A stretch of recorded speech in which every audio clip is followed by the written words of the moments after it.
One morning, the special presentation a student is doing for the local press is interrupted by an attack in the cafeteria. One of the expelled boys came back and is beating up Ray. He's also got a knife. Joe quickly catches him and wonders how he got in. Security tells him someone must have let him in from the inside. At that moment, Joe decides all school doors will be locked and chained. Sometime later, Joe finds Kanisha feeling upset. She's a smart girl, but her grades haven't been good since she lost a place to live because her mother doesn't want her.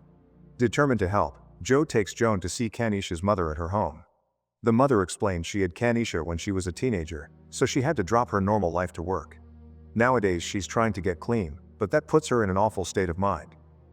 In the 60s, East Side High School is one of the most successful schools in Paterson, New Jersey. Joe is a teacher in this school, and his class adores him because he teaches important things with kindness but also fun competitions. One morning, his class is interrupted by fellow teacher Frank, who tells him they're holding a meeting of the union executive board without them. Furious, Joe bursts into the meeting and yells at everyone for not supporting his reform ideas and always giving up as soon as the local government asks them to keep things quiet. Tired of Joe's behavior, the board agrees to transfer him to another school. 20 years later, East Side High has deteriorated to the point where it's called a cauldron of violence. The building itself has lost its shine, and the students don't know the meaning of good behavior. Bullying and violence are in every hall. They don't listen to teachers and even beat them up when they try to intervene, and illegal substances and arms are dealt as if they were candy. Most of the students can't pass the minimum basic skills test, and this is bad news for Mayor Bobman, who doesn't want to lose the school to state administration because it'll cost him the election. Frank, now school superintendent, and Mr. Rosenberg, the school board attorney, arrive at the only logical conclusion: they must bring Joe back. Botman doesn't like the idea, but he approves it because he doesn't have a choice. Frank and Rosenberg go to see Joe, offering the position of principal at East Side, but Joe turns them down, explaining he knows the mayor only wants to save himself and not the kids. However, Frank gets him to change his mind by pointing out that Joe hasn't made a difference so far with all his crazy Joe routine and he shouldn't take that to his grave. The next day, Joe shows up at East Side as the new principal. He holds a meeting with the other teachers and immediately puts his autocracy into play, saying he's the only one that speaks in his meetings. After asking for a list with the names of every student involved in criminal activities, he orders the custodian to clean the walls and make any student in detention help him. Mr. Darnell, the English teacher, is demoted to assistant of the football coach. There will be guards in the hallways to help them stop the violence, and all teachers must concentrate on getting the students ready for their next standardized test because the school needs 75% of approval, and last time they did less than 40. Next, Joe calls for a school assembly, where all the troublemakers from the list are put on stage. When Joe comes over, he bumps into Kanisha, who is happy to see him because he used to be her elementary school principal. Joe gets on the stage and asks for silence, but nobody pays attention to him, and the troublemakers laugh when he asks them to sing the school song. Seeing them as incorrigible, Joe decides to expel all the troublemakers, promising the rest of the kids that nobody will bother them anymore. Security takes all the students off the stage, and this is enough to make everyone else calm down, especially when Joe tells them they could be next if they don't study hard. In the afternoon, Joe has a meeting with all the parents. Liana, the mother of one of the expelled kids, is furious about what happened, and many parents support her. But Joe doesn't give in and offers a speech about a few bad apples spoiling the entire basket. He explains he expelled 300 kids to save 2,700 and that he promised God he would save the school. This speech earns him the support of almost every parent, but Liana stays angry. The following day, Joe comes to school to find a kid waiting for him. Sams was expelled and now tries to tell Joe he made a mistake because he didn't do anything, but Joe knows he's lying and takes him to the roof with him. He calls Sams a coward for not telling his parents he was expelled and tells him consuming those illegal substances will kill him. So if he wants to die this badly, he should jump. Sams obviously refuses and promises he'll do better, and Joe accepts to give him a second chance, but if he messes up again, he'll be out for good. During lunch, Joe goes from table to table hearing what the students have to say and offering some advice. He's happy to see Ray is wearing a suit, which sets an excellent example, unlike Sams and his friends who dress sloppily. When he notices them bothering a girl, Joe makes them stand up and calls out their clothes choice in front of everyone, then asks them to sing the school song. He also reminds the entire room that nobody should move during the school song, so when Darnell bends over to pick up some trash, Joe sends him to his office. The boys don't know the lyrics anyway, causing Joe to give them detention and inform everyone that from now on, they all should be ready to sing the school song on command or there will be consequences. Afterward, Joe goes to see the music teacher Elliot to tell her about the new rule. Elliot accepts it, but she'll teach the school song after they're done training for an incoming choir concert in New York. The kids are practicing Mozart, and Elliot would like their work to be respected.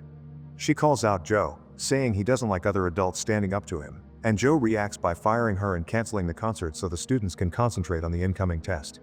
From now on, the pianist Mrs. Powers will be in charge of the music class. Afterward, during his meeting with Darnell, Joe gets called out again. Darnell thinks he's being treated as trash and wants the principal to remember these are his students as well. This ends up with Darnell getting suspended. Vice Principal Joan tries to make Joe see reason, explaining Darnell is more than just a coach and that nobody understands what Joe is doing, but Joe responds that's exactly how he likes it. The day of the practice test comes and all the students feel it the best they can as the teachers keep a close eye on them. Joe doesn't want to wait long for the results, so he sends Joan to the school board to ask for the letter directly. One morning, the special presentation a student is doing for the local press is interrupted by an attack in the cafeteria.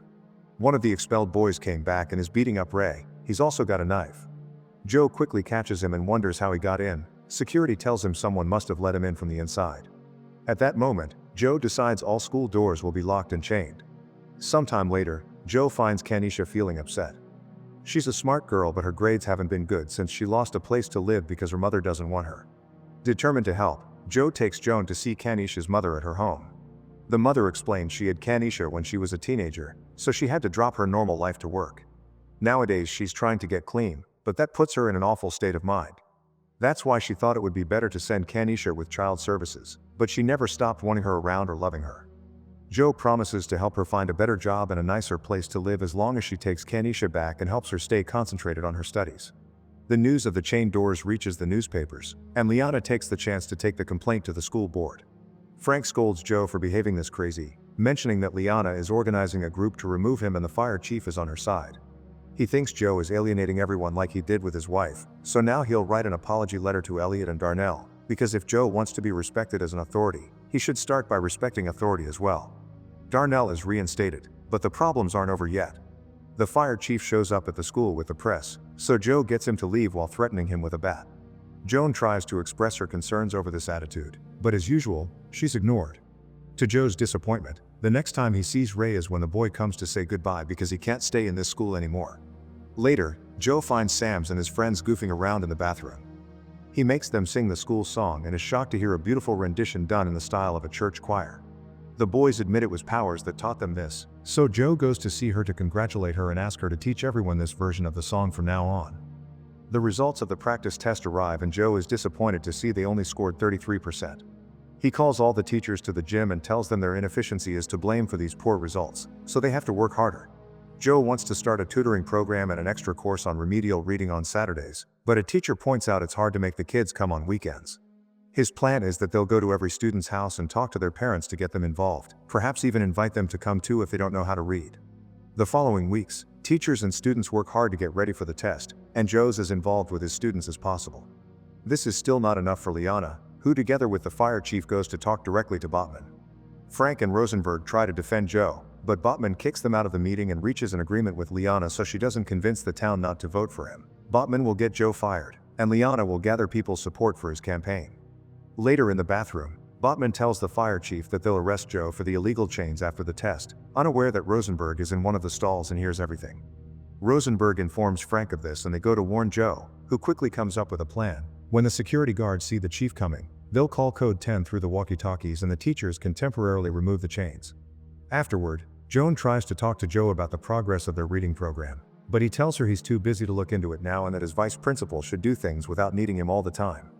At the end of the day, Joan asks Joe for a transfer, explaining how frustrating it is to work with him. She calls him an egomaniacal windbag that whips people who can't fight back and points out half the staff feels the same way, they just haven't walked out yet because they care about the kids. Joan, however, has had enough of his lack of respect and support for the teachers, so she wants out. The next day before assembly, Joe gives Joan her transfer papers. Then he gives the kids a speech about the bad fame the school has in town, inspiring them to prove they're not savages. He also shows his gratitude towards the teachers, which he gives Joan credit for. Next, Power sings Lean on Me and the kids sing along, excited to show the government they aren't inferior. Seeing the whole school come together, Joan decides to stay. On the day of the test, the students fill the exam with confidence. But there's also a school board meeting coming and Liana can't wait anymore, so Botman finally gives the fire chief permission to get a court order. Meanwhile at school, Kanisha discovers she's pregnant, but her boyfriend doesn't believe he's the father even if she swears he's the only boy she's been with. Joe offers his support and promises they'll find some other alternatives, but their conversation is interrupted by a guard announcing the arrival of the fire chief with Liana and reporters. Calling code 10, Joe tries to get the chains removed, but the chief is ready and has a recording of this code, so Joe gets arrested for violating the fire code, leaving Joan in charge. That night, the school board holds a meeting. Frank tries to defend Joe's work, but Liana points out the school only got 33% during the practice test, meaning Joe actually failed at his work. The meeting is suddenly interrupted when every single student shows up demanding Joe be released. Botman knows it'll look bad if they fire a man with such support, so he talks to Joe, asking him to tell the students to leave. When Joe refuses, Botman pulls out the big guns and explains the cops are getting ready outside. If the students riot, things may get violent. Joe accepts to talk to them, but only for the sake of their safety, not because he thinks they're doing anything wrong. When he comes out, Liana is talking to the kids, but she's only getting insulted and reminded of all the things Joe did for the school. He's touched when he hears them call him a father, but he's still worried about the police, so Joe takes over and reminds them to respect the law. His speech is suddenly interrupted by Joan, who brings the results of the tests with excellent news: the school has passed. As everyone celebrates, Joe tells Botman that he and the state can go to hell. Joe gets to keep his job, and the students end the night singing the school song. When time comes for seniors to graduate, Joe gives out the diplomas with caring words tailored for each student.